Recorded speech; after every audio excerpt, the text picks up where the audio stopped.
సత్యం media ప్రేక్షకులకు నమస్కారం. ఈ రోజున మన ముందు కిల్లర్ సతీష్ బాబు గారు, నేడియన్ ఆక్యుపంక్చర్ వ్యవస్థాపకులు. గత 12 సంవత్సరాలు పైబడి ఉన్న ఎక్స్పీరియన్స్ తో ఎంతో మంది రోగం నుంచి బాధపడుతున్న వారికి విముక్తి కలిగించడం, అలాగే ఎంతో మంది విద్యార్థులని తయారు చేసి వారి యొక్క ఆక్యుపంక్చర్ విధానాన్ని వాళ్ళకి నేర్పించి ఈ రోజున ఎంతో మందికి ఉపాధిగా కూడా దాన్ని ఉపయోగించుకునే విధంగా తయారు చేసిన మహోన్నతమైన వ్యక్తి ఈ రోజున మన సత్యం మీడియా ఉన్నారండి. సో ఆయన మాటల్లో మనకి చాలా తెలుసుకోవాల్సిన విషయాలు చాలా ఉన్నాయి. అసలు ఆక్యుపంక్చర్ అనేది ఒక వైద్య విధానంగా గుర్తింపు ఎంతవరకు ఉంది, అసలు అది ఒక వైద్య విధానంగా మనం పరిగణించచ్చా, దానికి నిజంగా మనకి రుగ్మం నుంచి విముక్తి కలుగుతా అనేది సందేహాలు ఎంతో మందికి ఉండడం జరుగుతుంది. కాబట్టి ఈ రోజున కొన్ని విషయాలు ఆయనతో మనం మాట్లాడి తెలుసుకుందాం. అసలు ఆక్యుపంక్చర్ తో వైద్యం అనేది, ఆ ఆక్యుపంక్చర్ మనం వైద్యంగా పరిణతిలో తీసుకోవాలా, లేకపోతే దాంట్లో చేసే ప్రక్రియ ఏదైనా మనకు ఉపయోగపడతాయా, దాని నుంచి మనకు వచ్చే రోగాల నుంచి విముక్తి కలుగుతా కాదా అనేది నాకు కూడా చాలా సందేహం ఉంది. సో దాన్ని నేను ఈ రోజున మీ ముందుకి ఆయన్ని ఇంట్రడ్యూస్ చేసి ఈ రోజున వాటి గురించి మనం పూర్తి వివరాలు తెలుసుకోవడానికి ప్రయత్నించాను. థ్యాంక్ యూ అండి. Welcome to Satyam Media. Satish Babu గారు, వెల్కమ్ టు అవర్ ఛానల్. నమస్కారం అండి. చాలా మంది చాలా విధాలైన డిస్క్రిప్షన్స్ పాటిస్తూ ఉంటారు.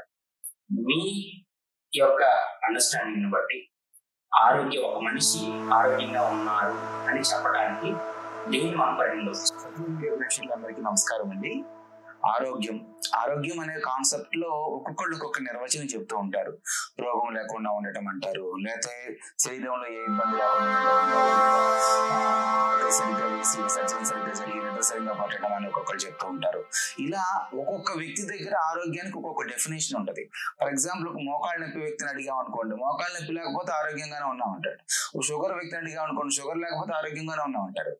దీని మీద ప్రపంచంలో చాలా మందికి చాలా ఒపీనియన్స్ ఉన్నాయి. కానీ బట్ అసలు ఆరోగ్యము అనే దానికి ప్రపంచ ఆరోగ్య సంస్థ ఇచ్చిన ఒపీనియన్ ఏంటయ్యా అంటే, ఏ వ్యక్తి ఫిజికల్లీ, సైకలాజికల్లీ అండ్ సోషల్లీ, శారీరకంగా, మానసికంగా, సామాజికంగా వెల్ బ్యాలెన్స్డ్ స్టేజ్ లో ఉంటాడో అతన్ని ఆరోగ్యవంతులు అని చెప్పారు. అంటే శరీరకంగాను, మానసికంగాను, సామాజికంగాను సమతా స్థితిలోనూ, సమతౌల్య స్థితిలోనూ ఉండగలిగిన వ్యక్తినే ఆరోగ్యవంతులు అని అంటారని ప్రపంచ ఆరోగ్య సంస్థ చెప్పింది. అసలు సాంకేతిక విషయాలు అంటారా అంటే, ప్రతి మనిషి పుట్టిన దగ్గర నుంచి దీని వరకు అంటే సోషల్ రెస్పాన్సిబిలిటీస్, వాటి యొక్క సమస్యలు, మానసికమైన సమస్యలు, ఆరోగ్యపరమైన అంటే శరీరానికి సంబంధించిన సమస్యలు, ఇది ఏది లేని వ్యక్తి అంటూ ఉండడానికి అసలు పాసిబిలిటీ ఉందంటారా? ఉందండి. ప్రపంచ ఆరోగ్య సంస్థ కూడా ఈ నిర్వచనం చెప్పిన తర్వాత మనుషుల్ని 3 కేటగిరీస్ గా డివైడ్ చేసింది. Healthy people, illness people and sub health people.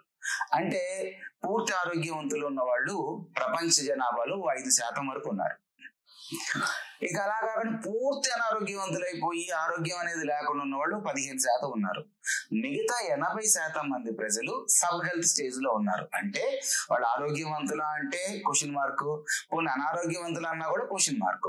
ఆరోగ్యం నుంచి అనారోగ్యం వైపుకు ట్రావెల్ చేస్తున్నటువంటి పీపుల్ నే సబ్ హెల్త్ పీపుల్ అని అంటారు. సో కాబట్టి ఈ హెల్తీగా ఉన్న వాళ్ళు ఎవరయ్యా అంటే కూడా వాళ్ళని బేసికల్ గా 4-5 సంవత్సరాల లోపల ఉన్నటువంటి పసిపిల్లల వరకు మాత్రమే సామాజికంగాను, మానసికంగాను, శారీరకంగాను ఆరోగ్యంగా ఉన్న వాళ్ళుగా ధృవీకరించారు. 5 సంవత్సరాల లోపు కలిగిన వదిలేస్తే మిగతా వాళ్ళందరూ కూడా ఏదో ఒక రకమైన రుగ్మతతో, అంటే అది శారీరకమైనది కావచ్చు, మానసికమైనది కావచ్చు, ఎట్లాంటి ఒక రుగ్మతతో అయినా కూడా బాధపడుతూనే ఉన్నారంటారు. ఖచ్చితంగా అండి. మానసికంగా రుగ్మత అనేది 5-6 సంవత్సరాల నుంచి మొదలయ్యి ప్రతి వ్యక్తి కూడా ఈరోజు మానసికంగా అసమతా స్థితిలోనే ఉన్నాడు. దాని ఫలితంగానే మానసికంగా ఉన్నటువంటి కాంప్లికేషన్ వల్లనే మనుషులు శారీరకంగా రోగాన్ని పొందుతున్నారు అని ఆక్యుపంక్చర్ వైద్యం చెప్తాం. అంటే మనసుకి సంబంధించిన రోగం లేదా రుగ్మత ఏదైతే చెప్తున్నారు అంటే ఫస్ట్ దీంతో స్టార్ట్ అయ్యి తర్వాత శారీరక సంబంధమైన ఇబ్బందులు, అంటే మోకాళ్ళ నొప్పి కావచ్చు, నడుము నొప్పి కావచ్చు, లేకపోతే షుగర్ కావచ్చు, థైరాయిడ్ కావచ్చు, ఇట్లాంటి సమస్యలన్నీ మానసికమైన స్థితి నుంచి, ఇబ్బందికరమైన స్థితి నుంచి మొదలవుతాయి అంటారు. ఖచ్చితంగా ఇక్కడ మనం గమనించాల్సిన ఒక భాగం ఉందండి. మనిషి శరీరము అంటున్నారు, మనసు అంటున్నారు. ఇక్కడ మనసు, శరీరం 2 చెప్పున్నారు కదా. అలాగా మనిషిలో ప్రధానికమైనటువంటి 5 ఉంటాయి. ఒకటి శరీరము, రెండోది ప్రాణము, మూడోది మనసు, నాలుగోది జ్ఞానము, ఐదోది ఆత్మ. ఈ 5 కాన్సెప్ట్స్. ఇందులో ప్రధానమైనది మనసు. శరీరం అంతా కూడా ఆహారం యొక్క వచ్చిన సారంతో నిండి ఉంటే మనసు మొత్తము ఆలోచన సారంతో నిండి ఉంటుంది. మనసు నుండి ఆలోచనలు ఉంటాయి.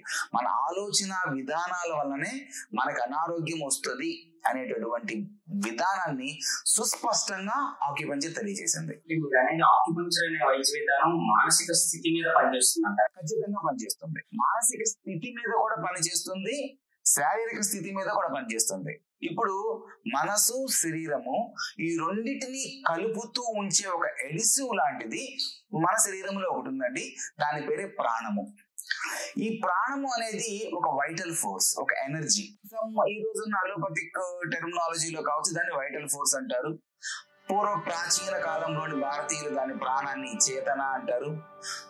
జపనీస్ కి అంటారు, చైనీస్ చి అంటారు. ఇలా రకరకాల పేరు పిలుస్తారు. బట్ అది ఒక ప్రాణశక్తి. ఇది ఒక శక్తి. ఈ శక్తి మన శరీరంలో ఉన్న ప్రతి అవయవాన్ని పనిచేసేలా చేస్తుంది. ఈ రోజున ఉన్న వైద్యశాలలు, వైద్య విధానాలు ఎన్నో రకాల అలోపతి, ఆయుర్వేదం, యునాని, హోమియో మరి ఇవన్నీ ఉన్నాయి. మరి ఆక్యుపంక్చర్ అనే వైద్య విధానం కూడా ఈ రోజున ఎంతో ప్రాచుర్యంలో వస్తూ ఉంది. ఈవెన్ వెస్టర్న్ వరల్డ్ అయిన అమెరికాలో కూడా ఈ రోజున దానికి గుర్తింపు రావడం జరిగింది. దాన్ని పాటించడం జరుగుతుంది. దాని ద్వారా వైద్య విధానం చేసుకోవాలి. ఇప్పుడు ఇంత ఎక్విప్మెంట్, ఇంత ఇన్ఫ్రాస్ట్రక్చర్, ఇన్ని వైద్యశాలలు, అలోపతిక్ మెడిసిన్ ఎంతో డెవలప్ అయిందని చెప్తున్న ఈ రోజున మరి ఆక్యుపంక్చర్ ఏమీ లేకుండా దేంతో చేస్తారు, ఎలా చేస్తారు? చాలా మంచి ప్రశ్న అడిగారండి. ఆక్యుపంక్చర్ అనే సిస్టమ్ ఫస్ట్ అది వైద్యం కాదు, అది ఆరోగ్యానికి సంబంధించినటువంటి ఒక పద్ధతి, ఆరోగ్యాన్ని కాపాడుకోవాల్సినటువంటి ఒక పద్ధతి. వైద్యం అనేది రోగము పుట్టినప్పుడు వైద్యం అని అందుస్తుంది. రోగము లేని స్థితిని వచ్చేటప్పుడు ఆరోగ్యమును పరిరక్షించుకోవాల్సిన స్థితి, రోగాన్ని తగ్గించుకోవాల్సిన స్థితి. రోగాన్ని తగ్గించడాన్ని వైద్యం అంటారు. ఆక్యుపంక్చర్ రోగానికి కాదండి, ఆరోగ్యానికి సంబంధించిన స్థితి. ఆరోగ్యానికి సంబంధించిన స్థితిలో మొట్టమొదటి మనం తెలుసుకోవాల్సినటువంటి పాయింట్ ఏంటంటే ఆక్యుపంక్చర్ అనేది శరీరంలో ఉన్నటువంటి పంచభూత తత్వాలతో కూడినటువంటి దాని మీద బేస్ అయి పనిచేస్తూ ఉంటది. అంటే ప్రాణం మీద పనిచేసేటటువంటి వైద్యం. ఉదాహరణకి కొన్ని రకాల వైద్య విధానాలు శరీరం మీద పనిచేస్తాయి. శరీరం మీద పనిచేసినప్పుడు కాలు, కన్ను, చెవి, ముక్కు, గుండె, మూత్రపిండాలు, ఊపిరితిత్తులు ఇలాంటి శరీర అవయవాల గురించి మనం మాట్లాడుకుంటాల్సి వస్తుంది. వీటికి సంబంధించిన వాటిని మనం రోగం అని చెప్తూ ఉంటాం. కానీ ఆక్యుపంక్చర్ సిస్టమ్ వచ్చేటప్పటికి ప్రాణము మీద పనిచేస్తుంది, దేహం మీద కాదు. అంటే దేహాన్ని నడిపించేటటువంటి వైటల్ ఫోర్స్ మీద ఆక్యుపంక్చర్ పనిచేస్తుంది. కాబట్టి ఆక్యుపంక్చర్ కి ప్రాణ చికిత్స అని కూడా చెప్పవచ్చు. ఫిజికల్ బాడీ, ఎనర్జీ బాడీ ఇట్లాంటి పదాలు నేను విన్నాను. సో ఇక్కడ ఫిజికల్ బాడీ మీద వర్క్ చేస్తుందా ఆక్యుపంక్చర్, లేదా ఎనర్జీ సిస్టమ్ మీద? ఆక్యుపంక్చర్ 100% ఎనర్జీ సిస్టమ్ మీద పనిచేస్తుందండి. ఎనర్జీ సిస్టమ్ ఫిజికల్ బాడీని పనిచేసేలా చేస్తుంది. కాబట్టి ఫిజికల్ బాడీలో ప్రాబ్లమాటిక్ వచ్చిందంటే అది ఎనర్జీ బాడీలో ఆల్రెడీ ప్రాబ్లం వస్తేనే ఇది వస్తుంది. ఎనర్జీ సిస్టమ్స్ లో నేను విన్న వాటిలో రేకి, ప్రాణిక్ హీలింగ్, కార్డ్ హీలింగ్ ఇట్లాంటివన్నీ కూడా అంటే మనకి కనపడని వాటి ద్వారా సమ్ కైండ్ ఆఫ్ మెడిటేషన్ అనుకోండి, రకరకాల పద్ధతుల్లో డిస్టెన్స్ హీలింగ్ ఇలాంటివి చేస్తూ ఉంటారు. మరి ఆక్యుపంక్చర్ కూడా అలాంటిదేనా, లేకపోతే ఇంకేదన్నా డిఫరెంట్ సబ్జెక్ట్ దానికి వెనకాల ఉందా? ఆక్యుపంక్చర్ గురించి చెప్పాలని అనుకుంటేనండి మీకు ఇది కొంచెం అర్థం అవటం కోసం, సత్య టీవీ ప్రేక్షకులకి, సత్య మీడియా ప్రేక్షకులకి అర్థం అవటం కోసం మీకు ఆక్యుపంక్చర్ గురించి డిస్క్రిప్షన్ చేయాలనుకుంటే ప్రపంచవ్యాప్తంగా 108 పైన వైద్య విధానాలని ప్రపంచ ఆరోగ్య సంస్థ అంగీకరించింది. అట్లాంటి వాటిని కనుక తీసుకుంటే మనకు వైద్య విధానాలు రెండు రకాలు, 2 భాగాలుగా డివైడ్ చేయొచ్చు. ఒకటి మెటీరియల్ ఓరియంటెడ్ ట్రీట్మెంట్స్, రెండోది energy oriented treatments. Material oriented treatments అంటే ఏంటంటే ఏదో ఒక పదార్థం ద్వారా మనం రోగాన్ని తగ్గించడానికి చేయటం. అంటే ఓ టాబ్లెట్ కావచ్చు, ఓ సిరప్ కావచ్చు, ఓ ఇంజెక్షన్ కావచ్చు, ఓ హెర్బ్ కావచ్చు, లేకపోతే ఓ భస్మం కావచ్చు, ఓ చూర్ణం కావచ్చు, ఓ లేహ్యం కావచ్చు, లేదా కొన్ని హోమియోపతిక్ లాంటి టింక్చర్స్ కావచ్చు. ఏదో ఒక బాహ్యము నుంచి ఒక పదార్థాన్ని శరీరం లోపలికి పంపించడం ద్వారా శరీరంలో వచ్చినటువంటి శక్తి అసమతుల్యత అంటే ఎనర్జీ ఇంబ్యాలెన్స్ ని బ్యాలెన్స్ చేసే పద్ధతులు. అలానే ఎనర్జీ ఓరియంటెడ్ ట్రీట్మెంట్స్ అని కొన్ని ఉన్నాయండి. అందులో మనకి ముఖ్యంగా చెప్పుకోవాలనుకుంటే కనుక రేకి, ప్రాణిక్ హీలింగ్, కార్డ్ హీలింగ్, ఇలాంటి హీలింగ్ టెక్నిక్స్ ఉన్నాయి. ఈ హీలింగ్ టెక్నిక్స్ లో మనిషిని హీల్ చేయాలి అని అనుకుంటే హీలర్ తనకు ఉన్నటువంటి పవర్ ని ఉపయోగించి మనము ట్రాన్స్ఫర్ చేయగలగడం ద్వారా ఆ ఎనర్జీ బ్యాలెన్స్ అవుతుంది. ఆక్యుపంక్చర్ అనేది ఇటు మెటీరియల్ ఓరియంటెడ్ ట్రీట్మెంట్, ఇటు ఎనర్జీ ఓరియంటెడ్ ట్రీట్మెంట్, ఈ రెండింటికి కనెక్ట్ అయ్యేటటువంటి సిస్టమ్. ఇక్కడ మెటీరియల్ లేదా అంటే ఉంది, ఆ మెటీరియలే సూది. ఎనర్జీ ఎలా అంటే సూది ద్వారా శక్తిని శరీరంలోకి పంపిస్తున్నాం కాబట్టి ఈ సాధకుడు అంటే ఎవరైతే హీలర్ ఉన్నాడో అతను మిగతా వాళ్ళలాగా అంత పవర్ఫుల్ గా తయారవ్వాల్సిన సాధనలు చేయాల్సిన అవసరం లేకుండానే శారీరకమైనటువంటి జ్ఞాన పరిజ్ఞానం ద్వారా, ప్రాణం యొక్క జ్ఞాన పరిజ్ఞానం ద్వారా, పంచభూతాల మీద ఉన్నటువంటి జ్ఞాన పరిజ్ఞానం ద్వారా ఇతను ట్రీట్ చేయొచ్చు. ఒక సూది గుచ్చడం వల్ల మాత్రమే వ్యాధి అంటే మనం ఈ రోజున ఎన్నో రకాలు సైన్స్ కి అందని వ్యాధులను మనం ఈ రోజు చూస్తున్నాం. మరి ఒక చిన్న సూది ఉపయోగించి ఆ వ్యాధిని తీసేస్తామని చెప్తున్నారు. అది ఎంతవరకు నిజమేనండి. చైనా పురాతన చైనా సాంప్రదాయంలో ఒక ప్రోవెర్బ్ ఉంది, ఒక చిన్న సూదితో 1000 రోగాలు నయం చేయొచ్చు అని. One small needle can cure thousands of illnesses. అసలు ఇప్పుడు మనకు అనారోగ్యము గురించి పూర్తిగా తెలిస్తే కానీ సూది ఎలా తగ్గిస్తుందో చెప్పలేము. సహజ సిద్ధంగా సూది చేసే పని ఏంటండి? అసలు చేస్తే ఎక్కడైనా కూడా దానివల్ల చిన్న నొప్పి మీరు చెప్తుంది ఆక్యుపంక్చర్ లో సూది అండి. సూది 2 చిరిగిన క్లాత్ల్ని కలపటానికి మనం ఉపయోగిస్తాం. అంటే సూది గుచ్చితే అన్నారు కదా. సో జనరల్ గా సూది తాలూకా పర్పస్ ఏంటి అంటే మన పురాతనంలో ఆక్యుపంక్చర్ పక్కన పెడితే కత్తెర అనే ఒక ఇన్స్ట్రుమెంట్ ఒకటిని 2గా కత్తిరిస్తుంది. సూది అనేది 2గా విడిపడిన వాటిని కలుపుతుంది. ఎగ్జాక్ట్లీ. కలపటం అనేది ఇక్కడ ప్రయాణ ప్రక్రియ.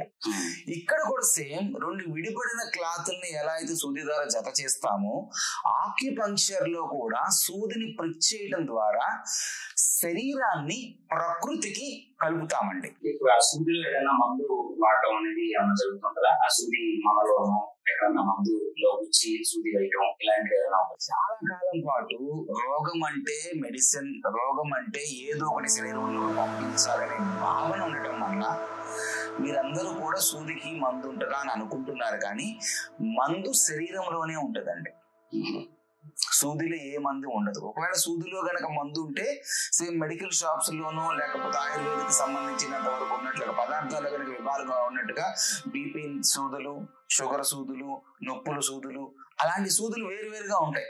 ఇక్కడ ఆక్యుపంక్చర్ లో ప్రాణములకు చేసే చికిత్స దానికి కావలసిన శక్తి శరీరంలో నుంచి తీసుకుంటారు. అయితే అసలు శరీరంలో నుంచి ఆ ఎనర్జీని తీసుకోవడానికి చేసే ప్రక్రియే ఆక్యుపంక్చర్. దానికి మనం వాడేటటువంటి చిన్న పరికరం పేరే సూది. సూదిని గుచ్చటం ద్వారా మన శరీరంలో ఉన్నటువంటి ఎనర్జీ ఇంబ్యాలెన్స్ ఏదైతే ఉందో దానిని మనము సరి చేయటం ద్వారా ఏ అవయవం సరిగ్గా పని చేయటం లేదు. ఉదాహరణకు మనం మాట్లాడుకుంటే కన్ను సరిగ్గా పనిచేయటం లేదు. చాలా కాలం నుంచి ప్రజలు మెడిసిన్స్ లేకపోతే భస్మాలు, లేహ్యాలు, చూర్ణాలు లాంటివి వాడటం, పదార్థాలతో కూడినటువంటి ట్రీట్మెంట్ కి అలవాటు పడటం ద్వారా సూదిలో కూడా మందు ఉంటుందా అని అనుకుంటున్నారు. కానీ సూదిలో ఎటువంటి మందు ఉండదు.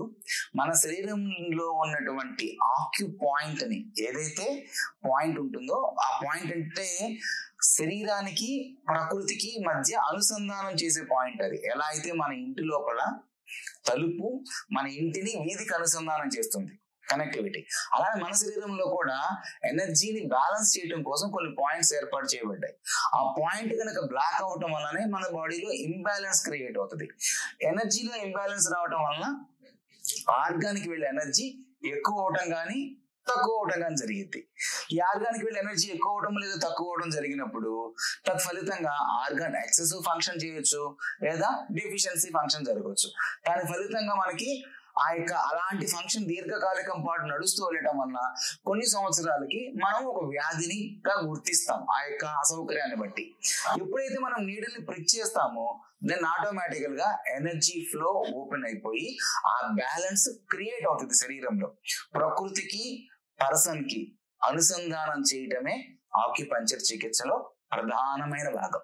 బట్టి ఈ సూది ఏదైతే చూస్తున్నారో ఈ సూది ప్రకృతి యొక్క ఎనర్జీ అంటున్నారు, వైటల్ ఫోర్స్ అంటున్నారు, లేకపోతే కాస్మిక్ ఎనర్జీ అన్న పదం వాడారు. వీటికి ఎనర్జీ బయట ప్రకృతి నుంచి సూర్యుడి ద్వారా శరీరంలోకి ఎలా ఎంటర్ అవుతుందంటే, మీకు ఇది అర్థం అవడం కోసం చిన్న ఉదాహరణ చెప్తానండి. మనం ఇందాక ఆక్యుపంక్చర్ గురించి మాట్లాడుకునేటప్పుడు physically, psychologically, socially balance stage అన్నాం. బ్యాలెన్స్ అంటే ఏది ఎంతెంత ఉండాలో అంతంత ఎనర్జెటికల్ గా ఉండటం అనే పాయింట్ మాట్లాడుకుందాం కదా. ఇక్కడ మనకు సంబంధించినంత వరకు ఈ బ్యాలెన్స్ అనే క్రమంలో మన శరీరం లోపల ఒకటి గనకైతే బ్యాలెన్స్ అనే పదం వాడాల్సిన అవసరం లేదు. మన శరీరంలో ప్రకృతి, అన్ని మనసు అన్ని కూడా పంచభూతాత్మకమైనటువంటి శక్తులతో నిర్మించబడినవే. మన మనసులో కూడా 5 ఎనర్జీస్ ఉన్నాయి, మన దేహంలోనూ 5 ఎనర్జీస్ ఉన్నాయి, ఈ ప్రకృతిలోనూ 5 ఎనర్జీస్ ఉన్నాయి. ఈ 5 కూడా ఒకటే అయి ఉన్నాయి. ఈ 5 ఎనర్జీసే అగ్ని, వాయువు, ఆకాశము, పృథ్వీ, జలము. ఈ 5 ఎనర్జీసే మనసు, ఈ 5 ఎనర్జీసే దేహము, ఈ 5 ఎనర్జీసే ప్రకృతి. ఈ 5 ఎనర్జీస్ గనక బ్యాలెన్స్డ్ గా గనక ఉంటే మనము చాలా ఆరోగ్యంగా ఉంటాం. ఈ ఎనర్జీ లెవెల్లో గనక ఇంబ్యాలెన్స్ రావటం వల్ల దాని కనెక్టివిటీ ఆర్గాను ఎక్సెసివ్ గా గానీ డెఫిషియన్సీ గానీ పనిచేయటం వల్లనే మనకి ఇంబ్యాలెన్స్ ఏర్పడుతుంది. దానినే మనము రోగము లేదా ఇల్నెస్ చెప్పుకున్నాం. ఇప్పుడు మీరు చెప్తున్న ఈ ఇంబ్యాలెన్స్ అనేది మనిషిలో ఏదైతే వస్తుందో ఎనీ టైప్ మీరు చెప్తున్న physical, emotional or social aspects తీసుకుంటే వచ్చే రుగ్మతని ఆక్యుపంక్చర్ కంప్లీట్ గా క్లియర్ చేస్తారు. ఒకసారి సూది గురిస్తేనే మీ ఉన్న సిస్టమ్స్ అన్నిటి మీద పనిచేసే టైం తగ్గిపోతుందా? సిస్టమ్స్ అన్నిటి మీద పనిచేస్తుందా అంటారు. బట్ ఆక్యుపంక్చర్ లో మనము రోగి యొక్క రోగ నిర్ధారణని తెలుసుకోవడానికి రోగి చెప్పే లక్షణాల కన్నా రోగి యొక్క రోగ పరిశీలన అంటే డయాగ్నోసిస్ ప్రాసెస్ ఉంది చూసారా, డయాగ్నోసిస్ ప్రాసెస్ కి వాడేటటువంటి టూల్స్, టంగ్, పల్స్ ఇట్లాంటివి సంబంధించిన వాటి ద్వారా శరీరంలో ఏ ఎనర్జీ తగ్గింది, ఏ ఎనర్జీ ఎక్కువగా ఉందో తెలుసుకొని దానిని బేస్ చేసుకుని ఆ కాంబినేషన్ లో శరీరం మీద ఎక్కడ పాయింట్ బ్లాక్ అవడం వలన ఈ ఇంబ్యాలెన్స్ క్రియేట్ అయింది అనేది ఇక్కడ ఉన్న హీలర్ తెలుసుకుంటాడు. అంటే ఇప్పుడు ఒక హీలర్ ఇప్పుడు మరి ఆధునికంగా ఈ రోజున సిటీ స్కాన్లు, ఎంఆర్ఐలు, లేకపోతే ఎక్స్రేలు, లేకపోతే బ్లడ్ టెస్టులు, అల్ట్రాసౌండ్లు, ఇన్ని పరికరాలని ఇన్ని లక్షల కోట్ల రూపాయలు వెచ్చించి ఉంచే పరికరాలు ఈ రోజున డయాగ్నోస్టిక్ ప్రాసెస్ కింద వాడుతున్నారు. మరి మీరు ఏదో టంగ్ అంటున్నారు, లేకపోతే మనిషిని చూసేసి చెప్పేస్తారని చెప్పి అంటున్నారు. అది ఎంతవరకు సాధ్యం? అది నిజంగా దానివల్ల మనం పూర్తి స్థాయిలో వాళ్ళ యొక్క రోగానికి మనం క్లారిటీ తీసుకోగలం? మంచి ప్రశ్న అడిగారండి. ఇక్కడ డయాగ్నోసిస్ ప్రాసెస్ అనేది ఒక్కొక్క దాన్ని ఒక్కొక్క రకంగా చూస్తాం. మనిషిని చూడాలి అంటే ఫోటో తీస్తాం, ఎముకల్ని చూడాలి అంటే ఎక్స్రే తీస్తాం, అవునా? అలానే బయోకెమిస్ట్రీ గురించి తెలియాలనుకుంటే రక్తాన్ని, మూత్రాన్ని, కళ్ళని అనాలిసిస్ చేస్తాం. ఇంకా ఎనర్జీ ఫంక్షన్ తెలియాలనుకుంటే ఉదాహరణకి ఈసీజీ కానీ బ్రెయిన్ కి సంబంధించినవి తెలియాలనుకుంటే కనుక ఈఈజీ కానీ వాటికి మనము ఎలక్ట్రికల్ వేవ్స్ ని చెక్ చేస్తాం. ఒక్కొక్క పరికరాన్ని, ఒక్కొక్క శక్తిని చూడటానికి, ఒక్కొక్క భాగాన్ని చూడటానికి ఒక్కొక్క డయాగ్నోసిస్ సిస్టమ్ ఉంది మనకి. డయాగ్నోసిస్ లో చాలా వరకు అలోపతిక్ పీపుల్ ఇన్స్పెక్షన్ అనే ఒక సిస్టమ్ ఎక్కువగా వాడుతూ ఉంటారు, అంటే కంటితో చూడటం అనేది. బట్ ఆక్యుపంక్చర్ లో కంటితో చూడటం కన్నా నాడిని ఎక్కువగా పరిశీలిస్తారు. నాడి ద్వారా మనకున్నటువంటి ఎనర్జెటికల్ ఇంబ్యాలెన్స్ ని స్పష్టంగా తెలుసుకోగలుగుతాం. అందులో కూడా 3 రకాలు: ఊర్ధ్వము, మధ్య భాగము, అధమము, కటి ప్రదేశము. ఈ 3 తాలూకు ఎనర్జెటికల్ లెవెల్స్ ని కనుక మనం పరిశీలించినప్పుడు ఏ ప్రాణశక్తి ఎక్కువగా ఉంది తెలిసిపోతుంది. మనకు 5 రకాల ప్రాణాలు ఉన్నాయి. అవి ప్రాణము, అపాన ప్రాణము, యాన ప్రాణము, ఉదాన ప్రాణము, సమాన ప్రాణము. ఈ 5 ప్రాణాల్లో ఉన్నటువంటి హెచ్చుతగ్గుల వలనే ఈ రోజు మనిషికి వచ్చే సర్వ రోగాలకి మూలం అదే. ఈ ప్రాణాలలో ఉన్నటువంటి అసమతుల్యతలను మనం సరి చేయగలిగితే ఆ రోగం యొక్క ఇంబ్యాలెన్స్ తగ్గిపోతూ ఉంటది. అండ్ ఇంకొక మాట, మనిషి దేహము కానీ మనిషి ప్రాణము కానీ 2 కూడా వచ్చేటప్పటికి స్టాటికల్ కాదు, అవి డైనమిక్స్, మారుతూ ఉంటాయి. ప్రతి 6 నెలలకి శరీరంలో ఉన్న ప్రతి కణజాలం కూడా ఒక మెదడులో ఉన్న నర్వస్ సిస్టమ్ తప్పించి మిగతా ప్రతిదీ కూడా మారుతూ ఉంటుంది. అలాగే ప్రాణశక్తులు కూడా హెచ్చు తగ్గులు జరుగుతూ ఉంటాయి. పగలు కొంచెం ఎక్కువగా ఉంటుంది, రాత్రి కొంచెం తక్కువగా ఉంటుంది. ఈ హెచ్చు తగ్గులు ఉంటాయి. ఈ ప్రాణశక్తిలో ఉన్న హెచ్చు తగ్గుల వల్లనే ఒక రోగికి ఉదయం కూడా కొంచెం ఎక్కువగా ఉంటే సాయంత్రం తగ్గటం, సాయంత్రం కూడా కొంచెం ఎక్కువగా ఉంటే ఉదయం తక్కువగా ఉండటం, ఇలాంటి లక్షణాలన్నీ కూడా ఏర్పడుతూ ఉంటాయి. కాబట్టి ఖచ్చితంగా ఆక్యుపంక్చర్ లో ప్రాణశక్తిని కనుక కరెక్ట్ గా డయాగ్నోసిస్ చేయగలిగితే ట్రీట్మెంట్ ద్వారా మీరు చెప్పేటటువంటి పెద్ద పెద్ద పరీక్షలు అవి అలోపతిక్ వైద్యంలో రోగాన్ని పరిశీలించడానికి కావచ్చేమో, కానీ ఆక్యుపంక్చర్ వైద్యంలో కేవలం ప్రాణానికి సంబంధించినంత వరకు నాడి, టంగ్, రోగి యొక్క నొప్పి యొక్క భాగమును బట్టి, నొప్పి లక్షణాన్ని బట్టి తెలుసుకుని ట్రీట్ చేయడం ద్వారా ఖచ్చితంగా తగ్గించుకోవాలి. అంటే pulse diagnosis and call diagnosis, so ఈ రెండింటి యొక్క కలయికతో మీరు రోగం యొక్క నిర్ధారణ, అంటే ఎక్కడ ఈ మనిషికి సమస్య ఉంది, ఏ ఆర్గాన్ యొక్క లోపం ఉంది, ఏ మానసికమైన స్థితిలో ఉన్నారు, ఇవన్నీ కూడా తెలుసుకోవచ్చు అని మీరు అంటారు. ఇప్పుడు సపోజ్ పల్స్ జనరల్ గా allopathic doctor, so called modern medical field లో ఉన్న డాక్టర్స్ కూడా పల్స్ చూడటం అనేది ఎప్పటి నుంచో ఉంది. అయితే వాళ్ళు జనరల్ గా బ్లడ్ యొక్క ఫ్లో ఏదైతే ఉందో దాన్ని తెలుసుకోవడానికి, దాంట్లో ఆ స్పీడ్, ఆ వేవ్ లెంత్, ఫ్రీక్వెన్సీస్ ఇవి తెలుసుకోవడానికి తెలుసుకోలేదు. ఇప్పుడు మా సత్య మీడియా ప్రేక్షకులకి మీరు ఆక్యుపంక్చర్ గురించి చెప్పాలని, అంటే ఆ యొక్క వైద్యం యొక్క ఇంపార్టెన్స్, అది నిజంగా మనకు వచ్చే రుగ్మతుల నుంచి విముక్తి కలిగిస్తుందా లేదా అనే విషయాలు మనం మాట్లాడుకుంటున్నాం.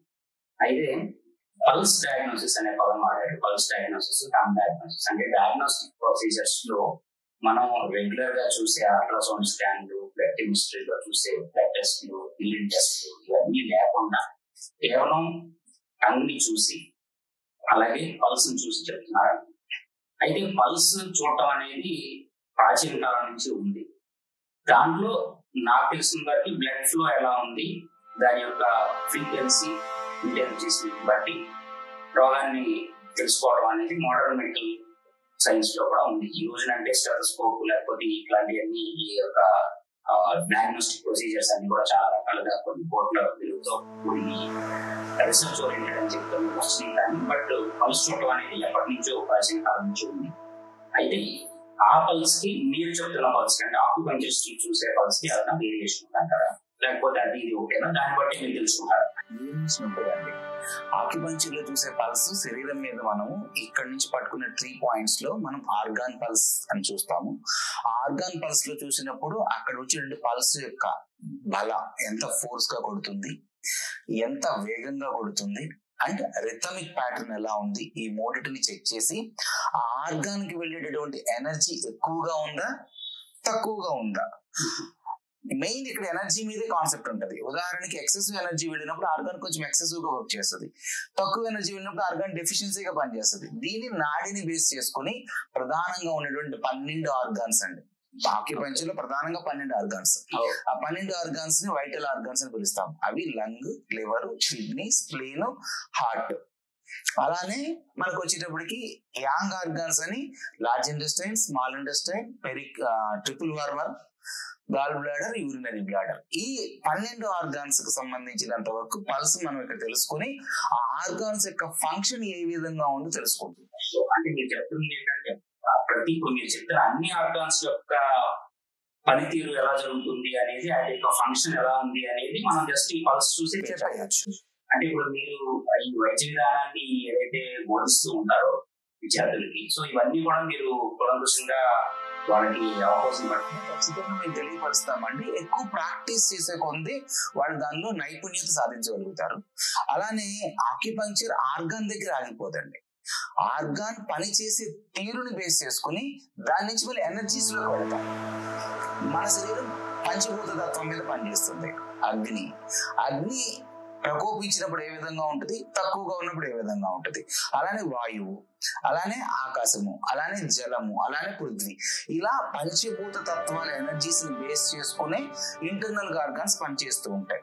ఈ ఇంటర్నల్ ఆర్గాన్స్ లో ఇంబ్యాలెన్స్ అనేది ఎప్పుడు వస్తూ ఉంటుంది, ఎప్పుడు స్టాటిక్ గా ఉండదు, ఇంబ్యాలెన్స్ జరుగుతూనే ఉంటది.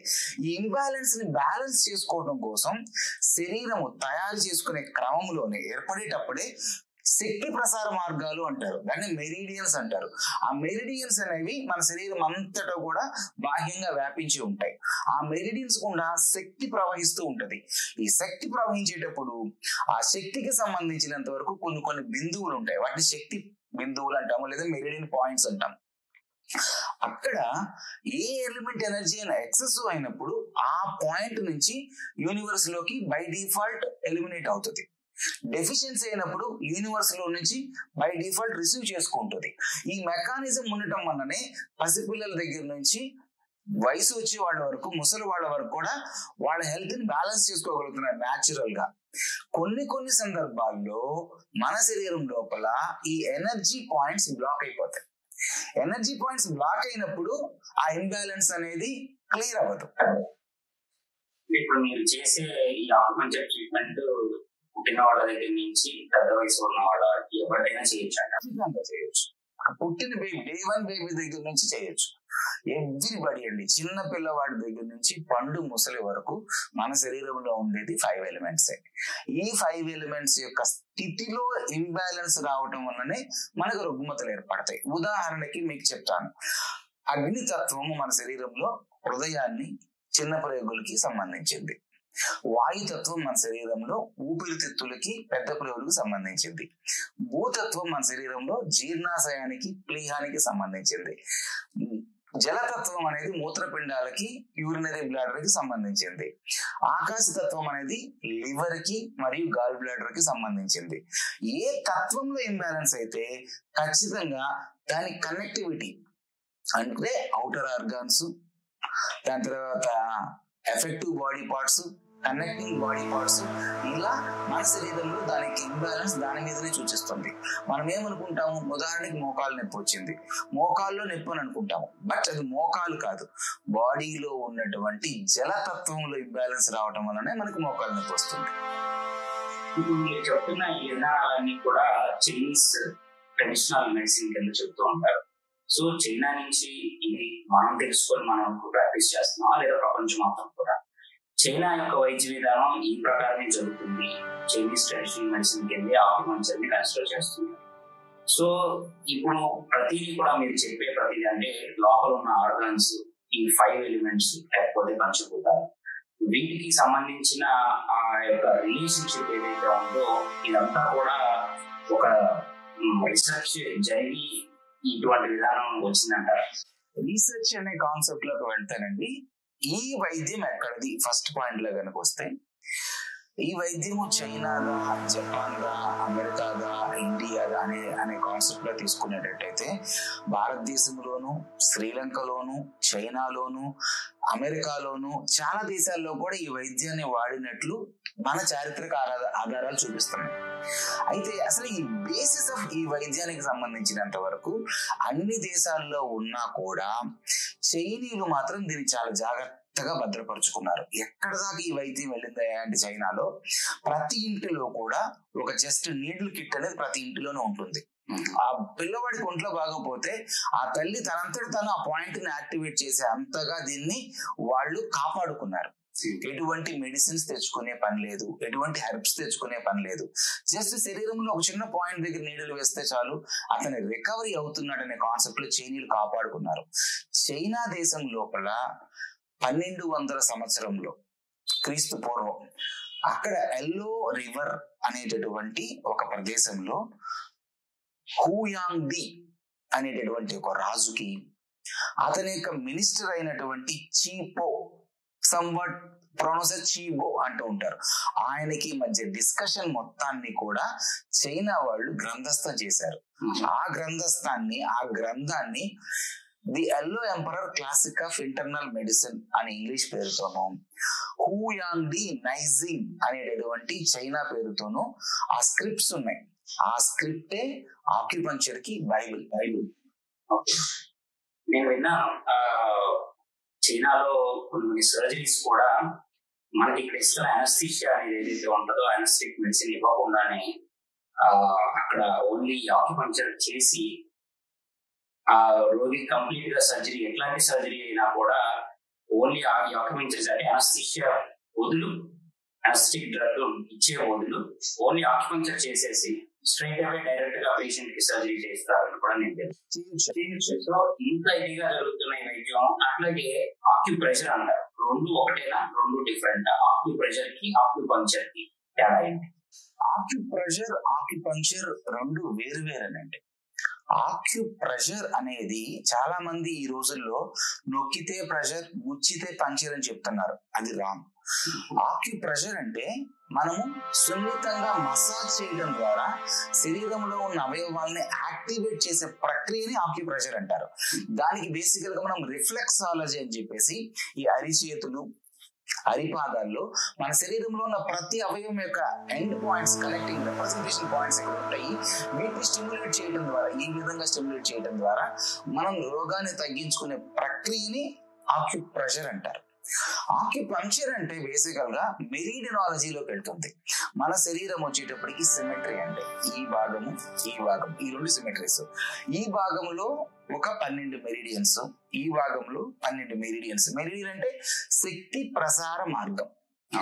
బాహ్యము నుంచి శక్తిని ఈ మెరిడియన్ ద్వారా శరీరంలో ఉన్న అంతర్గత అవయవానికి కనెక్ట్ చేస్తూ ఉంటది. ఉదాహరణకి మనం సర్వసాధారణంగా ఇంట్లో ఈ స్విచ్ ఏంటి, ఇది ఫ్యాన్ స్విచ్, ఇది బల్బ్ స్విచ్, ఇది మోటార్ స్విచ్ అని చెప్తాం. ఏ వైర్ అయితే స్విచ్ నుంచి మోటార్ కి కనెక్ట్ అయిందో అది మోటార్ స్విచ్. అలానే ఏ శక్తి ప్రసార మార్గం ఆర్గానికి కనెక్ట్ అవుతుందో దాన్ని ఆ పేరుతో lung meridian, liver meridian, heart meridian, kidney meridian అను 12 మెరిడియన్స్ ఉంటాయి. ఈ 12 మెరిడియన్స్ లో శక్తి పాయింట్స్ ఉంటాయి. ఈ శక్తి పాయింట్స్ బ్లాక్ అవ్వటం వల్లనే రోగం వస్తుంది, శక్తి ఇంబ్యాలెన్స్ అవుతుందని ఆక్యుపంక్చర్ చెప్తుంది. ఇప్పుడు ప్రతి మనిషిలోనూ, అంటే ఎక్కడ ఉన్న మనిషి అనేవాళ్ళు ఏ ప్రదేశం వారైనా, ఏ దేశం వారైనా, ఏ రాష్ట్రం వారైనా కావచ్చు, పెద్దవాళ్ళు కావచ్చు, చిన్నవాళ్ళు, ముసలి వాళ్ళు, ఆడవాళ్ళు, వాళ్ళు, ఎవరికైనా కూడా ఇవన్నీ ఒకటేలాగా ఉంటాయి అంటారా? లేకపోతే పర్సన్ టు పర్సన్ లేదా ఏరియాని బట్టి, ఉన్న నివసించే ప్రదేశాన్ని బట్టి కూడా ఏదైనా మార్పులు చేరుకుంటూ ఉంటాయి అంటారా? మీరు చెప్తాను ఈ శక్తి ప్రసారం. అసలు అలా ఉండదండి.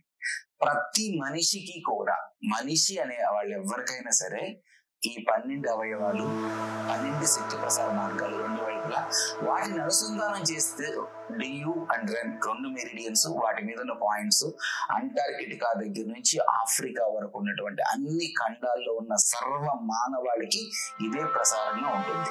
అయితే వాళ్ళకి మీరు గమనిస్తూ ఉండొచ్చు, ఇప్పుడు ఆఫ్రికా ప్రజలు ఒక రకంగా ఉంటారు, అంటార్కిటికా ప్రజలు ఒక రకంగా ఉంటారు. దేశాల్లో ప్రజల యొక్క రూపాల్లో మార్పులు ఉంటాయి. దానికి గల కారణాలు కూడా ఇంటర్నల్ గా వాళ్ళకున్న ఎనర్జెటికల్ వేరియేషన్ వల్లనే ఫిజికల్ షేప్ చేంజ్ అవుతూ ఉంటుంది. ఆ ఇంటర్నల్ గా ఉన్న ప్రాణశక్తి గురించి ప్రపంచానికి చెప్పడానికి మిగిలి ఉన్న ఒకే ఒక వైద్య విధానం ఆక్యుపంక్చర్. మీరు చెప్తున్నారు సూచి వైద్యం అంటే ఆక్యుపంక్చర్. దీంతో ఎన్నో రకాల రుగ్మతుల్ని మనం తీసేయచ్చు, చాలా ఈజీగా చెప్తున్నారు. మరి ఒక్క సూదితోనే మనకి ఇన్ని రోగాల్ని నయం చేయగలిగితే, మరి ఇన్ని వైద్యశాలలు, ఇన్ని వైద్య విధానాలు, ఇన్ని రకాల మందులు, ఇంత రీసెర్చ్ ఏమైపోతుంది? ఏం జరుగుతుంది? ఇవన్నీ అవసరం ఉన్నాయా లేవా? ఆక్యుపంక్చర్ వైద్యము అన్ని రకాల రోగాలను ఖచ్చితంగా తగ్గించగలుగుతుంది.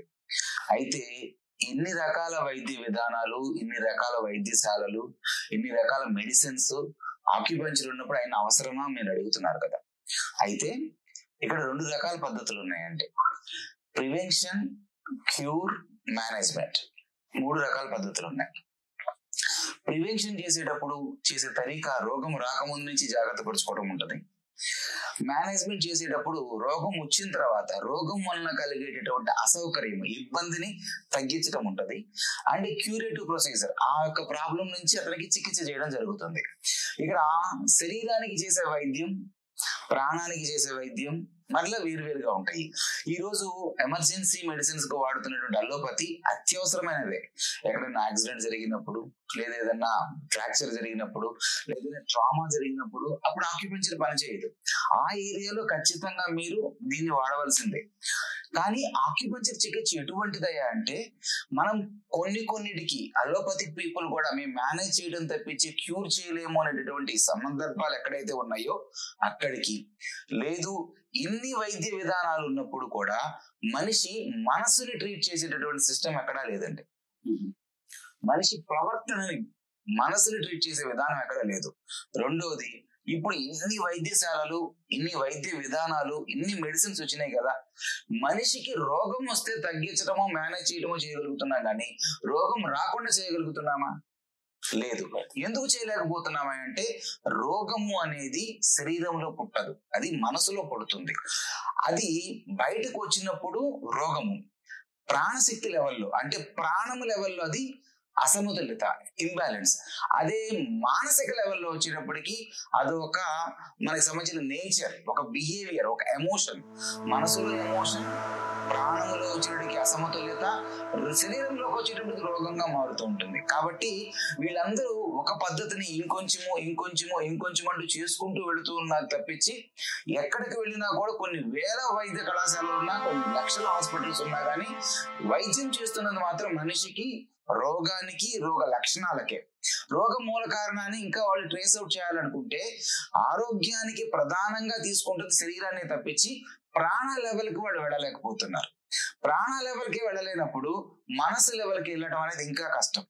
ఆక్యుపంక్చర్ 100% ప్రాణశక్తిలో వచ్చే అసమతుల్యతను తగ్గించడం వల్లనే దేహానికి మనం ఆరోగ్యం ఇవ్వగలుగుతాము.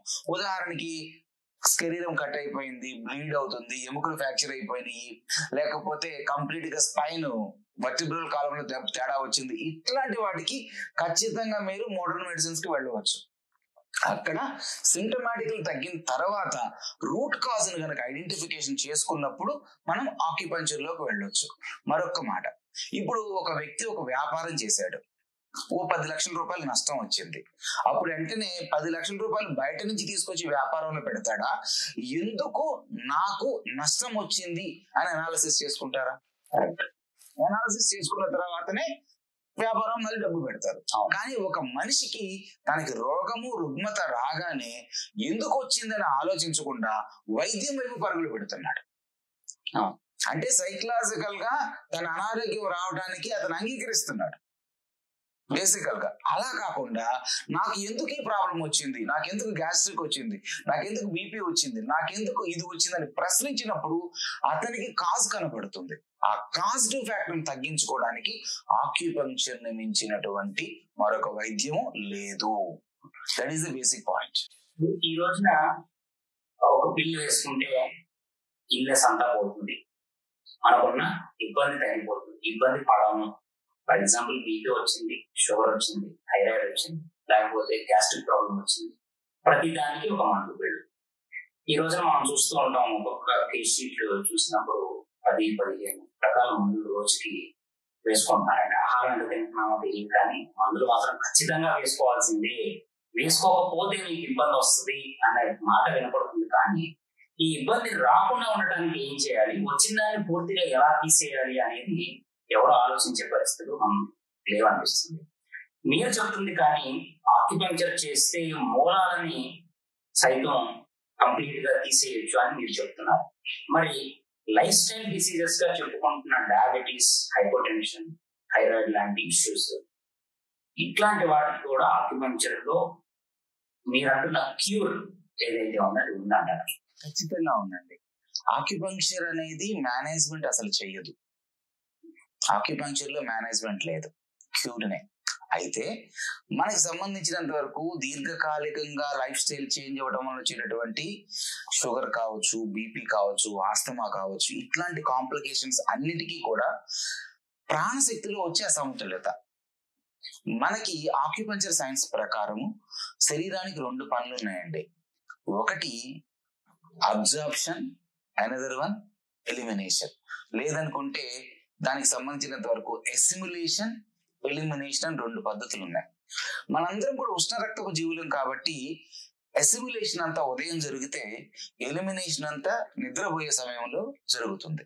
ఈ నిద్రపోయే సమయము, ఈ ఎసిమ్యులేషన్ కి గనక ఒక 8 గంటల నుంచి 12 గంటల టైం ఉంటే ఎలిమినేషన్ కూడా కనీసం 8 గంటల సమయం కనుక మన శరీరానికి ఇవ్వగలిగినట్లయితే అది విశ్రాంతి తీసుకునేటప్పుడు శరీరంలో ఉన్న వ్యర్థ పదార్థాలన్నీ శరీరం తనంతట తాను బయటికి విసర్జిస్తుంది. ఆ విసర్జించడానికి సరైన సమయం మనం శరీరానికి కనుక ఇవ్వకపోతే ఆ ఎలిమినేషన్ అవ్వాల్సినటువంటి ఏదైతే వేస్ట్ ఉందో అది మన శరీరంలోనూ మన కణాల్లోనే ఉండిపోవటం వల్ల, ఆ యొక్క ఎలిమినేషన్ ప్రాసెస్ జరగకపోవటం వల్ల కణము యొక్క పనితీరులో లోపం వస్తుంది. ఆ కణము యొక్క పనితీరుని సరి చేయాలి అని అనుకుంటే ఆ వేస్ట్ ఎలిమినేషన్ ని బయటికి పంపించాలి. ఆ వేస్ట్ ఎలిమినేషన్ ని బయటికి పంపించడానికి ఆక్యుపంక్చర్ అద్భుతంగా పనిచేస్తుంది.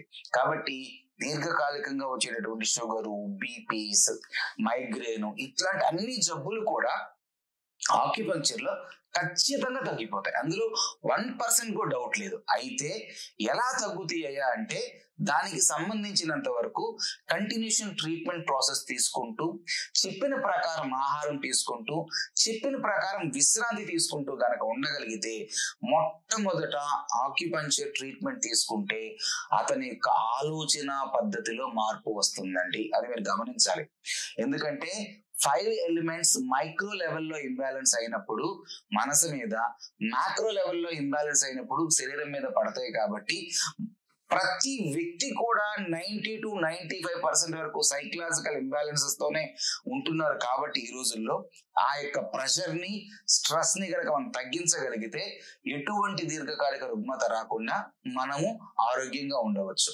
చైనాలో కూడా ఏదైనా ఇబ్బంది వచ్చినప్పుడు అసౌకర్యము, ఇబ్బంది, పెయిన్ ని ఇమీడియట్ గా మేనేజ్ చేసుకున్నా గానీ తర్వాత వాళ్ళు TCM కి వెళ్ళి రూట్ కాజ్ ని ఐడెంటిఫై చేసుకుని అక్కడ ట్రీట్మెంట్ తీసుకోవడం ద్వారా, రూట్ కాజ్ ని కంప్లీట్ గా బ్యాలెన్స్ చేసుకోవడం ద్వారా వాళ్ళ యొక్క లైఫ్ స్పాన్ పెరుగుతుంది, వాళ్ళ యొక్క జీవన విధానం పెరుగుతుంది, ఆ దేశం యొక్క ప్రొడక్టివిటీ కూడా చాలా ఎక్కువగా ఉంటుంది. ఆక్యుపంక్చర్ 100% దీర్ఘకాలికమైన రుగ్మతలకి సొల్యూషన్ ఇస్తుంది. సో ఇప్పుడు ఈ రోజున లైఫ్ స్పాన్ కన్నా హెల్త్ స్పాన్ ఇంపార్టెంట్ అని చెప్తున్నారు. ఎందుకంటే ఎన్ని సంవత్సరాలు మనం బతికామనే దానికన్నా ఎంత హెల్దీగా మనం ఉన్నాము అనేది ఈ రోజు చాలా ముఖ్యమైపోయింది.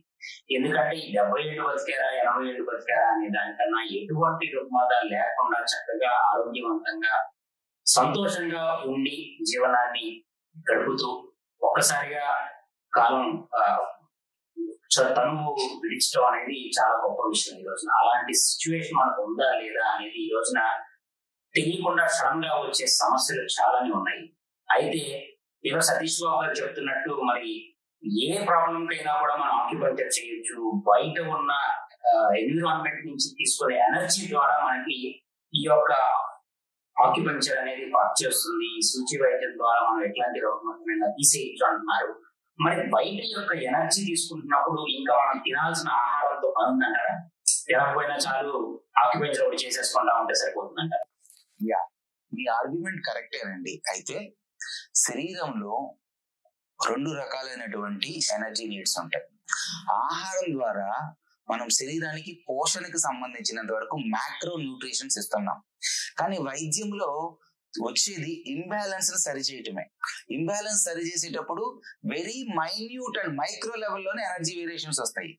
కాబట్టి నీడిల్ ప్రికింగ్ ద్వారా ఆ మైక్రో లెవెల్ ఇంబ్యాలెన్స్ సరి చేయొచ్చు, కానీ నీడిల్ ప్రికింగ్ ద్వారా మ్యాక్రో లెవెల్ మనం ఇవ్వలేము.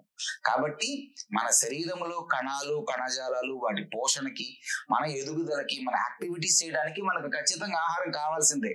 కానీ ప్రాణశక్తిలో వచ్చే లోపాలు మైక్రో లెవెల్లో వస్తేనే చాలా మైక్రో ప్రాబ్లమ్స్ వస్తూ ఉంటాయి. ఆ మైక్రో ఇంబ్యాలెన్స్ సరి చేయడం కోసము మనం ప్రకృతి మీద ఆధారపడతాం. ఉదాహరణకి మన శరీరంలో ఎక్సెసివ్ ఎనర్జీ ఉంది, ఆ ఎనర్జీని బయటికి పంపించే పాయింట్ బ్లాక్ అయిపోయింది. అప్పుడు ఆ పాయింట్ మనం ప్రిక్ చేయడం ద్వారా ఆ పాయింట్ ద్వారా ఎక్సెసివ్ ఎనర్జీ బయటికి వెళ్ళిపోయి బ్యాలెన్స్ అయిపోతుంది.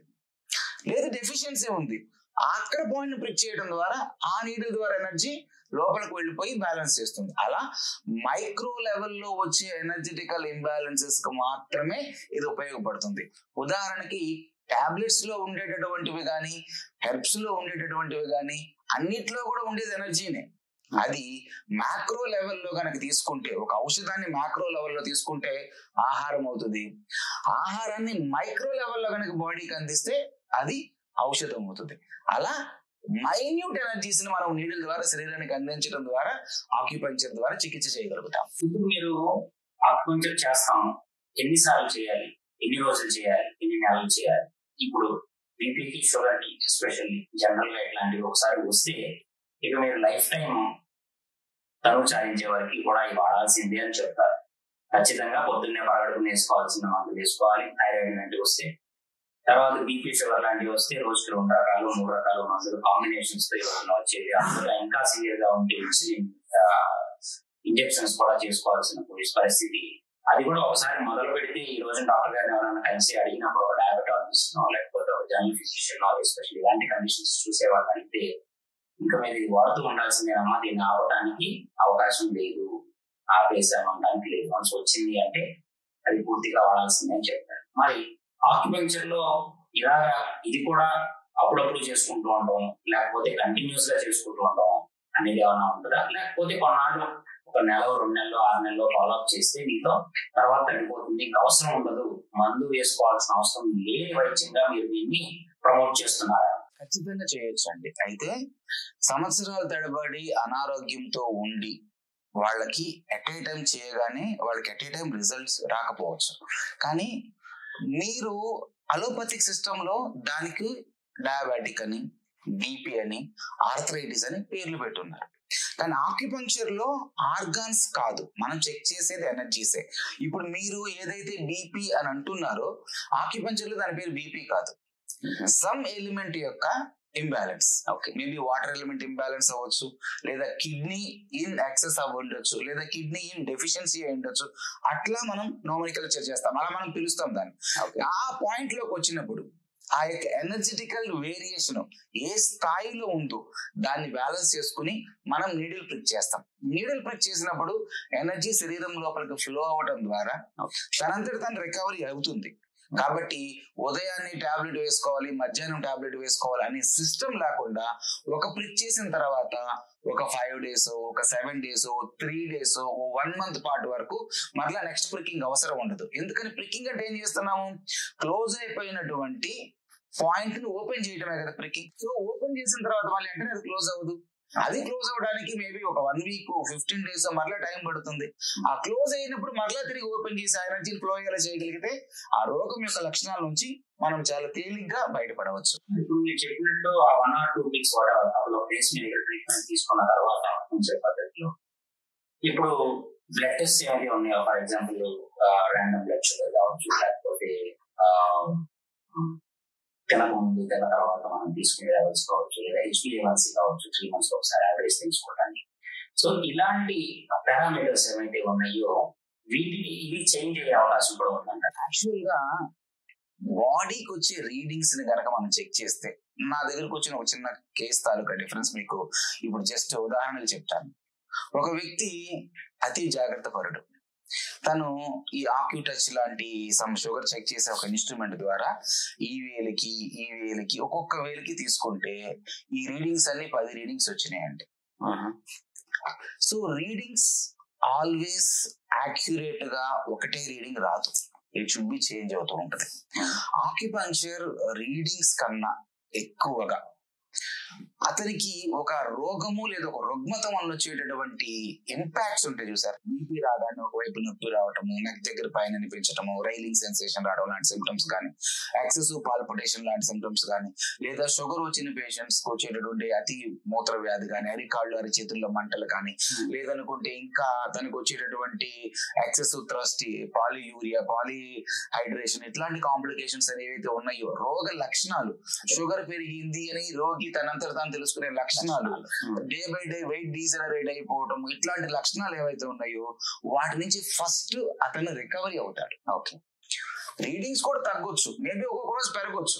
ఓకే, ఇది లైఫ్ స్టైల్ ఓరియంటెడ్. ఒక రోజు సరిగా నిద్రలో పోకపోయినా, ఒక రోజు స్ట్రెస్ఫుల్ గా ఉన్నా, ఒక రోజు కొంచెము ఏదో ఒక పదార్థము అన్కంట్రోల్డ్ గా తిన్నా కూడా మేబీ రీడింగ్ రైజ్ అవ్వచ్చు.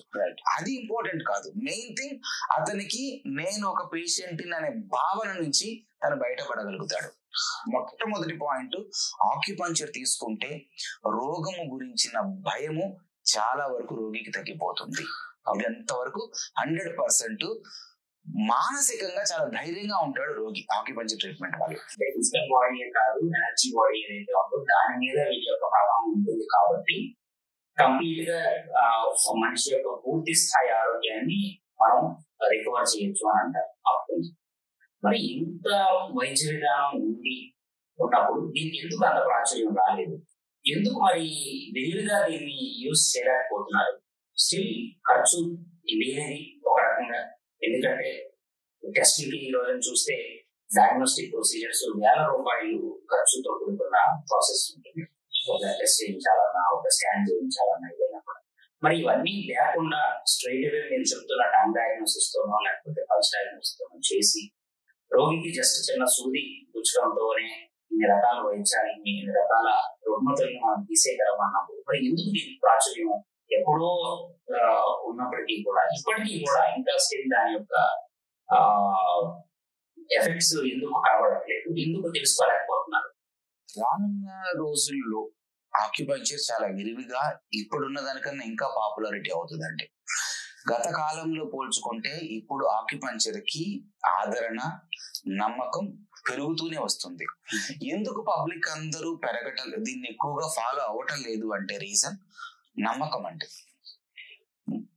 మనం గమనిస్తే రోగికి తన రోగం మీద ఒక తెలియని మోహం ఉంటుంది.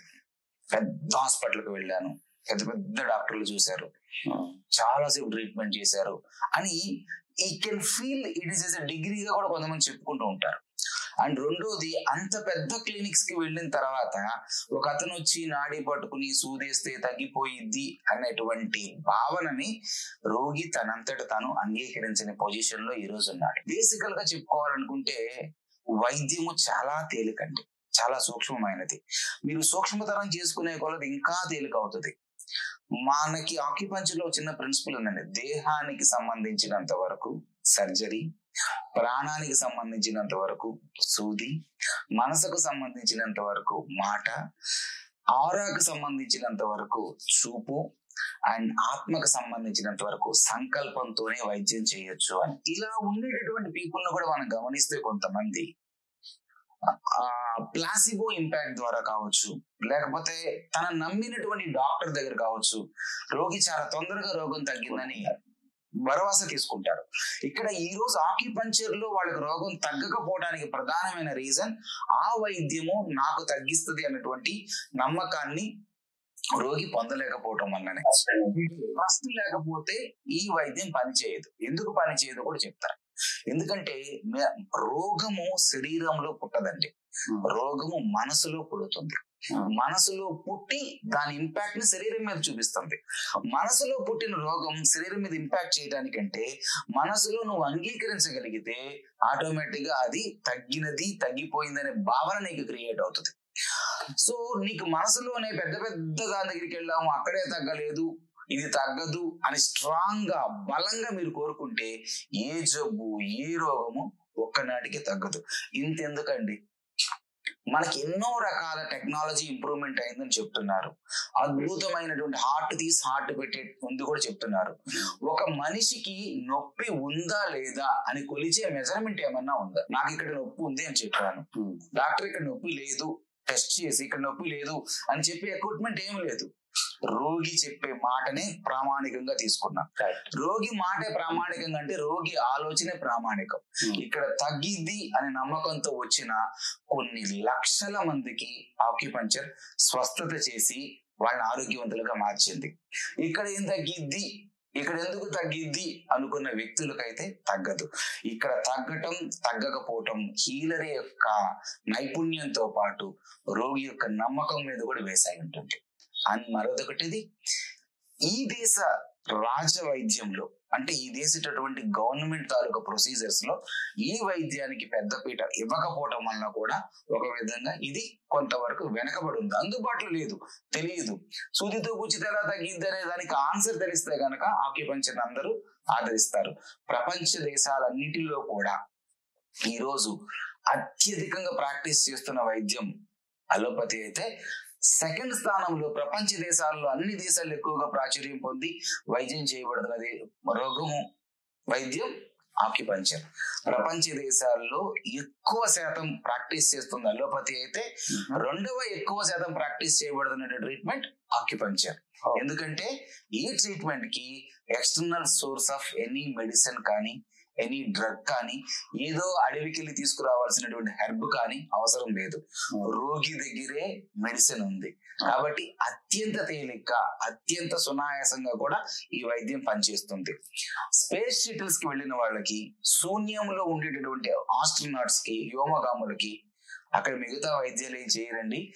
కేవలం అక్కడ ఆక్యుపంచర్ తోనే అక్కడ రికవరీస్ చేసుకుంటారు. సో అంత గొప్ప వైద్య విధానం ఈ రోజు ప్రజలు కనుక అర్థం చేసుకుని మేము ఆరోగ్యవంతులు అవ్వాలి అనే అభిలాషతో కనుక వస్తే ఆక్యుపంచర్ అమ్మలా అందరిని హక్కుని చేర్చుకుని అద్భుతమైనటువంటి ట్రీట్మెంట్ చేస్తుంది.